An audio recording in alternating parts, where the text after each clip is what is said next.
Sahim Dafeva Moudbet, bonjour chers amis. Eh bien, nous allons terminer le Perek aujourd'hui, Ketzatsunin, Bezrat Hashem. Et on va commencer par la Mishnah, donc qui est de l'autre côté de la page, une dizaine de lignes avant la fin. On va parler des Chaburot, donc des groupes qui mangeaient le Korban Pessah. Commence la Mishnah, Matitin. Shte Chaburot shayu ochli bebait echad. Il y avait deux groupes qui mangeaient le même Korban Pessah, donc ils se sont partagés en deux, et ils mangeaient dans la même maison. Et le Ofrim et Menehem, et là, moi j'aurais pu croire que puisqu'ils sont sur le même Pessah, il faut qu'ils soient autour de la table, l'un en face de l'autre. Non. Ils peuvent être chacun avec son groupe et tourner le dos à l'autre. Et le Ofrim et Menehem et là, Veochlim, ils tournent leur face vers là-bas, vers les autres, vers leurs copains, ils mangent. Et l'offrim et penem et les autres tournent leur tête vers leurs copains, ils mangent. On a même le droit de mettre l'eau chaude, on utilisait beaucoup l'eau chaude pour mélanger avec le vin, etc. Eh bien, la bouilloire d'eau chaude, on la met entre les, on peut la mettre entre les deux, bien que ça a l'air de faire une séparation. Pourquoi? Parce que d'après cette Mishnah, on a le droit de manger le Korban Pessah en deux chaburot distinctes. Shamash omed imzog. Maintenant, lorsque Shamash, donc maintenant il y a un serviteur pour les deux groupes. Alors quand il veut verser le vin, mélanger de l'eau avec du vin pour le groupe au groupe numéro 1, et lui en réalité il est associé au groupe numéro 2, donc il doit, qu'au fait cette pive, il doit fermer la bouche et arrêter de manger pour montrer aux gens que maintenant il ne mange pas. Pourquoi? Parce qu'il est avec le groupe qui n'est pas le sien. Et tourne la face vers son groupe à lui, jusqu'à ce qu'il arrive vers son groupe, et après il pourra manger. Et la Kala qui fait partie du groupe, parce qu'elle est obligée de faire partie d'un groupe. Une Kala, elle est fiancée, elle est mariée avec son mari, elle est obligée de faire partie d'un groupe. Eh bien, la Kala, elle se gêne. Donc, elle a le droit de tourner la tête et de manger de l'autre côté. Gmara. Matitin, Mani, d'après qui va la Mishnah Rabbi Yodaï, c'est sûr que c'est Rabbi Yodaï. Tanéral. Car on a dans une braïta la batima sher yochlu otobaem. Il y a écrit dans la Torah que on mangera dans les maisons les korbanot, Pessah. Ça veut dire quoi? Ça veut dire qu'on pourrait manger même un korban dans deux maisons. Et Kalvachomer, dans la même maison, deux chaburot, le même korban, deux groupes. Mais la mettre chez Pessah, ne'echal b'shte chaburot, que le korban Pessah peut être mangé dans deux groupes différents. Des familles qui veulent pas manger ensemble, ils sont dans la même maison, mais chacun a sa table. Yachol yeh ochel b'shne mekomot. Maintenant, peut-être que une seule personne pourrait manger ici, et après aller manger là-bas, dans l'autre groupe. Non, ça c'est sûr que non. Il sera mangé dans une maison. Et quoi, c'est dans une maison? C'est-à-dire dans un endroit. Quand tu es dans l'autre groupe, ça ne s'appelle plus le même endroit. Donc de Rabbi Yehuda, on apprend deux halachot. On apprend que au niveau partage du Korban Pessah, il est mekil, il permet. On peut le partager en deux, et de deux chaburot qui mangent, deux groupes qui mangent. Par contre, quand on parle de la personne elle-même qui mange, non, il est machmir. Il est sévère, il dit attention, tu as commencé ici, tu dois finir ici. Tu ne dois pas bouger, on va voir que Rabbi Shimon dit exactement le contraire. Ils vont apprendre du même pasouk. Seulement, ils vont le comprendre différemment, le pasouk. Comment est-ce que Rabbi Yehuda a appris? Il a appris parce qu'il a écrit à la batim asher yuchlu oto bahem. Et il y a aussi écrit bebait echad yachel. Donc asher yuchlu oto bahem, c'est-à-dire que plusieurs peuvent manger le même Pessah, et Asher Yachel, Beit Echad Yachel, c'est-à-dire qu'une personne ne peut manger que dans un endroit, il ne peut pas changer d'endroit. Parfait. Mikal Amroud, ici on a pris un shamash Yachal Kazayit Betzadatano. Maintenant il y a un shamash qui a mangé un kazayit à côté du fourneau, dans la cuisine. Il a mangé un kazayit du Korban Pessah. Maintenant qu'est-ce qu'il fait? Il veut continuer à manger. Mais il ne peut pas aller manger avec la chaboura, parce que la chaboura est dans le salon, elle est dans la salle à manger, elle n'est pas bien sûr qu'elle n'est pas dans la cuisine. Alors qu'est-ce qu'il fait? Il pique à Khous, il est intelligent, mais mal écrit de Somimeno. Eh bien, il mange beaucoup de korban jusqu'à ce qu'il ait plus faim. Mais après, il peut plus en manger. Et maintenant, s'il est, le groupe veut faire une tova, veut lui rendre un service, ben, il vient manger dans la cuisine avec lui. Il veut Rabbi, c'est son parole de Rabbi. En tous les cas, il n'a pas changer d'endroit, c'est ce qu'on a vu. Rabbi Shimon dit le contraire. Rabbi Shimon la batima sheyuchlu otobaem. Les maisons où ils mangeront, il met shaochel ochel bishtem komot. Donc j'apprends d'ici que quelqu'un peut manger dans deux endroits différents, parce qu'il y a écrit batim au pluriel. Donc il peut changer d'endroit au milieu. Ah, vous allez me dire, mais il y a écrit sheyuchlu, c'est au pluriel. Au pluriel, c'est-à-dire tout un chacun peut manger. Tourne la page. Yachol yenechal bishte chaborot. Alors dans ce cas-là, du passouk, on peut voir qu'on peut aussi faire deux chaborot. Puisqu'on dit dans deux endroits différents, donc ça peut être deux groupes. Il est écrit dans une maison, ils seront mangés, donc ça veut dire que on a le droit de manger que dans une chabora, un korban pessah. Si tu veux faire une autre chabora, il faut un deuxième korban pessah. Mais Mike, quel est leur marloquet? Parce qu'ils disent exactement le contraire. Rabbi Yehuda Savaria Shel Masoret. Rabbi Yehuda, je pense, il y a M la Masoret, c'est-à-dire l'essentiel d'un enseignement s'apprend de la Masoret. La Masoret, c'est la façon dont la Torah nous a été transmise de Moshe Rabbeinu. Donc, ce qui est écrit dans le Sefer Torah. Rabbi Shimon Savaria Shel la Mikra. Et Rabbi Shimon il dit non, il faut pas voir ce qui est écrit, il faut voir comment on lit. Parce qu'il y a écrit et il y a lit. On ne lit pas toujours de la même manière que c'est écrit. Ici, c'est écrit avec sans aleph. Lo yachel, il n'y a pas écrit lo yachel, il y a écrit lo yochal, il ne mangera pas. Donc si moi je dis Rabbi Yehuda, je dis que lo yochal, ça, il ne doit pas manger dans deux maisons. Donc on parle de tout un chacun qui ne doit pas manger dans deux endroits différents. Et c'est pour ça que je dis que, puisqu'il y a écrit lo yochal, même si ça se lit lo yachel, on va tout de suite expliquer lo yachel après Rabbi Shimon. Mais puisque c'est écrit lo yochal, ça veut dire que une personne ne peut pas manger dans deux endroits, mais deux groupes peuvent manger. Chacun dans son endroit. Rabbi Shimon Savaria Shel la Mikra, Rabbi Shimon lui pense qu'on va d'après la lecture. Dans la lecture, il y a écrit lo yachel. Lo yachel, ça veut dire quoi? Il ne saura pas manger. Ça, on parle plus d'un particulier. On parle maintenant des chaborot. Il n'a pas le droit, on parle du korban pessah, pardon, qui n'a pas le droit d'être mangé dans deux endroits différents. Donc on ne peut pas faire de chaborot. Et s'ils veulent faire de chaborot, deux groupes, ils sont obligés de faire deux korbanot. Ayu Yoshvi Venifresa, Mechitza Bener. Maintenant, il y a deux groupes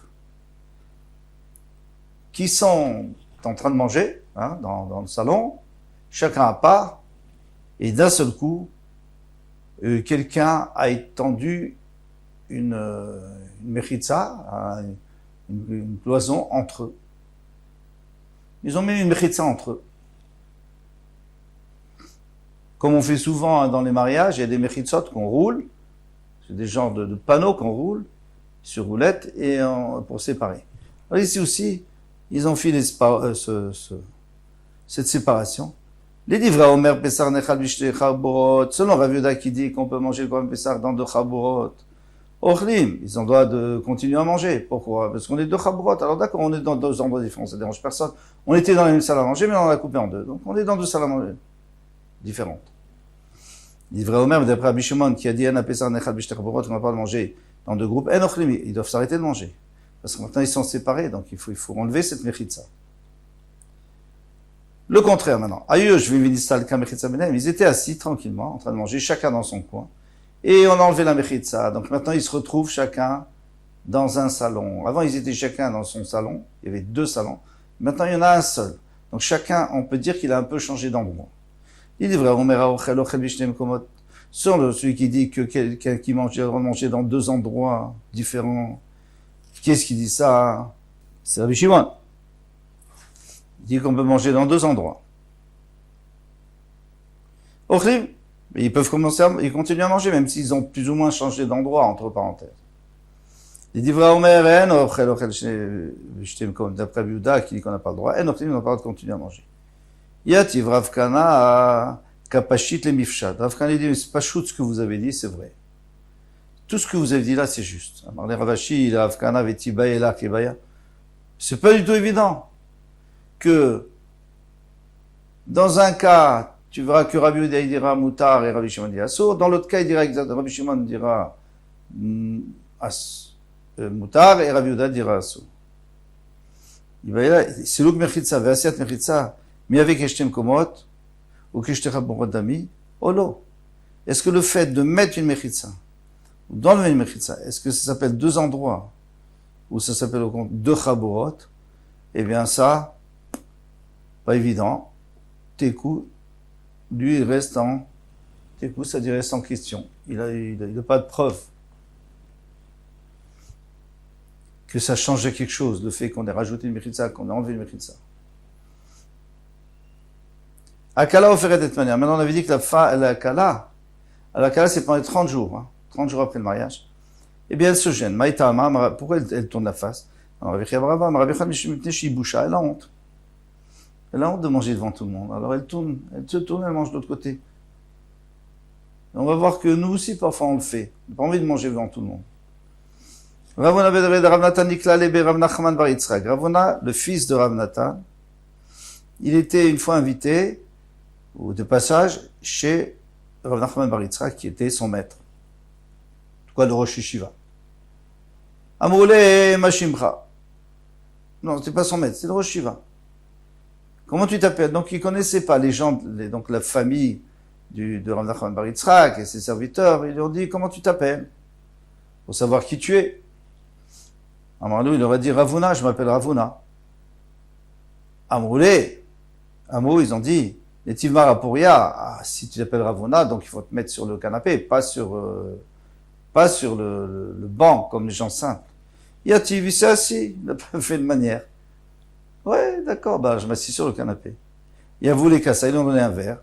Il a tout de suite accepté. Normalement, il faut refuser. Une fois, deux fois, c'est la politesse, tu refuses, après tu dis, bon, d'accord. Et Shatia Betrezumne, par contre, pour le boire, il a bu en 2 gorgées. Vélo Adarapé, il n'a même pas tourné sa face de l'autre côté. Il a bu devant eux. Un verre de vin. Un brûlé. Donc, une fois qu'il a terminé, qu'il s'est reposé, alors ils lui ont dit, est-ce qu'on peut te poser une question? Maïta Makret Lach Ravuna, pourquoi tu t'es fait appeler Ravuna? Tu aurais pu dire, tu t'appelles Una. Parce qu'on ne dit pas aux gens, je m'appelle Ravuna. Amandéo, Balachemani, il dit, mais c'est ça mon nom. Tout le monde m'appelle comme ça depuis toujours. Papa, voilà, c'est naturel. Deuxième question, Maïta Ama Kiamulach Ntivapuria Yatvat. Pourquoi quand on t'a dit de t'asseoir sur le fauteuil, tu t'es assis, tu aurais pu dire, oh non, je veux pas que vous me traitiez comme un prince.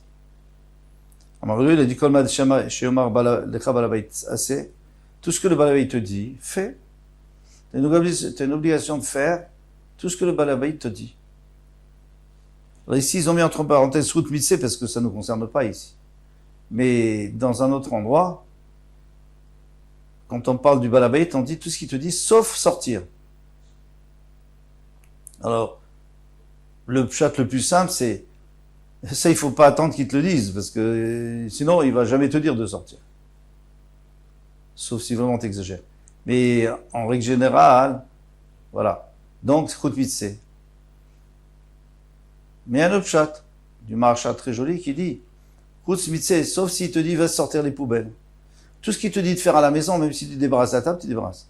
Mais si tu te dis sors dehors, et ça c'est honteux, ça te gêne, alors tu n'as pas l'obligation. Bon, mais c'est pas notre sujet ici. Moi, je me suis assis au canapé parce que vous m'avez dit. Maïtama qui avait là, pourquoi quand on t'a donné un verre qui bat bechadzimna, t'as accepté du premier coup. Amarlou, mais servin la katan, mais servin la gadol. Il y a écrit que si quelqu'un qui est petit, qui est pas important, tu lui refuses. Une fois, 2 fois, 3 fois, après tu acceptes. Mais la gadol, quelqu'un qui est grand, on n'a pas le droit de lui refuser. Dès qu'il demande, il faut tout de suite le faire. Et vous êtes la famille de Ravka, du Rosh Yeshiva. Donc je suis obligé de vous respecter. Après, il dit, Maïtama, Ishite Bet13, pourquoi tu l'as bu en 2 gorgées? Amardéo, il leur a dit, il est écrit à Shoteko Sobevatara, celui qui boit d'un trait un verre de vin, à Rézé Gargaran. C'est un glouton. Shtaim derech eretz. Si boit en deux coups, en deux fois, deux gorgées, c'est derech eretz, c'est comme ça qu'il faut se conduire. Shlosha mikaseh arurach. Mais quand on boit un petit peu comme ça, c'est un peu, ça s'appelle, c'est quelqu'un d'orgueilleux, qui fait le délicat. Maïtamalo adra ta père. Pourquoi tu n'as pas tourné ta face pour boire le vin? Ça ne fait pas de boire devant tout le monde. Amar Léo, Kala oferet paner. Moi, j'ai vu la Mishnah, il y a écrit que c'est la Kala qui tourne. Ça va, on n'a pas vu ça pour les hommes, ni pour les femmes d'ailleurs. C'est juste la Kala. Nan, on a enseigné dans la Mishnah Rabbi Ishmael, c'est pour ça qu'on a raconté toute l'histoire. Rabbi Ishmael Rabbi aussi, Klal et Rav Shimon, la même chose ici. Il s'est présenté, il était chez Rabbi Shimon Rabbi aussi, Ben Lekounia. Donc Rabbi Ishmael Ben Rabbi aussi, très chachouf, un homme très chachouf, très important. Il a voulu Kassa. Ils lui ont donné un verre de vin, qui blé Bechadzimna. Il a accepté tout de suite. Veshatia Bechadzimna, il a bu d'un coup, pas de deux coups, pas en deux gorgées. Amrele lo savar lama, rachate kosav vatachat, arizekagran, mais tu es pas d'accord avec ce qu'il y a écrit, que ça s'appelle un glouton. Amarle, oui, il leur a dit. Lo amre bekosar katan. Ils n'ont pas parlé dans un kos qui est petit, dans ton kos, dans ton verre qui est tellement petit. Veyenach mato, que ton vin est tellement doux. Vekrisi, rachava, et mon ventre est tellement large. Donc toi, et ce petit vin-là, j'en ai fait même pas une gorgée. Ça s'appelle pas un glouton, ça. Oui, si tu m'avais donné un énorme verre qui était en rapport avec mon ventre, parce qu'il était très gros. Amar Ravuna dit, Bnei Chabura nichnasim bishlosha. Alors on revient à ce qu'on disait, Bnei Chabura nichnasim bishlosha. Alors maintenant, il y a un groupe, ils ont engagé un shamash, quelqu'un, un serviteur pour les servir. Alors maintenant, normalement, la logique, ça serait que, bon, on fixe l'heure. À quelle heure généralement on se met à table? Disons que la tombée de la nuit est à 18h, à 19h on se met à table. Alors, lui le shamash il devrait commencer à servir de 19h jusqu'à la fin du repas. Combien de temps ça dure? 2 heures? Alors jusqu'à 21h. D'accord. Maintenant le problème, c'est qu'ils viennent pas en même temps. Alors qu'est-ce qu'il fait le shamash? Il y en a un qui vient avant, et après un deuxième, un troisième, et après il y en a un qui part, et il y en a un qui reste. Alors qu'est-ce qu'il fait? À partir de 3, il commence son travail. Moins que 3, il n'est pas obligé. Mais après, quand ils sortent l'un après l'autre, il est obligé de rester, même s'il y en a un seul qui reste. Rabba a dit, attention, condition qu'il soit venu avec à un moment normal, vers 19h, 19h30. Mais s'il est venu à 21h, non, on va pas attendre qu'il ait fini de manger, tant pis pour lui.